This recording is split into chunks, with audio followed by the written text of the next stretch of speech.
খারাপ ব্যক্তির সাথে বন্ধুত্ব ও শত্রুতা কোনোটাই করা ঠিক না।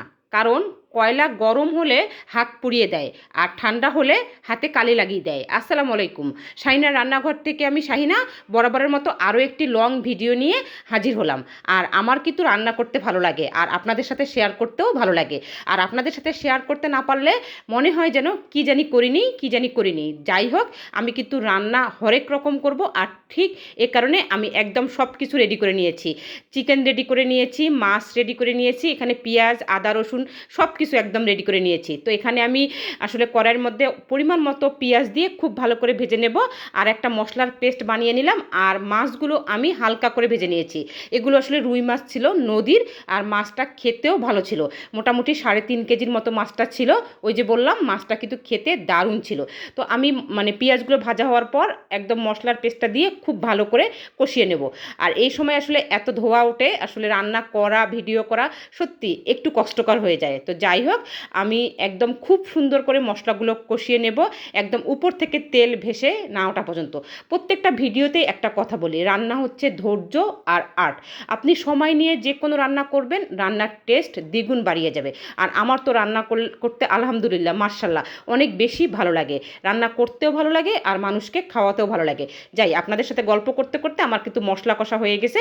আমি সবগুলো মাছ পরিমাণ দিয়ে দিয়েছি। দিয়ে দেওয়ার পর আসলে আমার নাড়াচড়া করা খুবই কষ্টকর হচ্ছিল। যেহেতু আমার মশলা কষানো হয়ে গেছে, আমি পরিমাণ মতো পানি দিয়ে আসলে ঢেকে দেবো। একদম রুই মাছের দো পেঁয়াজা করব, একদম মাখা মাখা হবে, আর খেতে দারুণ হয়েছিল। তো আমি আর ওভাবে ভিডিওটা করিনি। এই হচ্ছে মাছের ফাইনাল লুক। ওই যে বললাম, খেতে কিন্তু দারুণ হয়েছিল, একদম ঝাল ঝাল মাখা মাখা রসালো রসালো। আর রুই মাছ হওয়ার পরে আমি আসলে চিকেনটা রান্না করেছিলাম, আসলে একটা একটা করে রেডি করে নিয়েছিলাম, কারণ একসঙ্গে আসলে তাড়াহুড়া করতে পারি না আমি। তো এদিকে আমি চিকেনের মশলাটা একদম রেডি করে নিয়েছি। এখানে পরিমাণ মতো পেঁয়াজ দিয়ে খুব ভালো করে পেঁয়াজটা আমি ভেজে নিয়েছি। আদা বাটা, রসুন বাটা, জিরা ধনিয়ার গুঁড়া, মরিচের গুঁড়া, হলুদের গুঁড়া, গরম মশলা, একদম সব কিছু দিয়ে একদম মশলাটা খুব ভালো করে কষিয়ে নিয়েছি।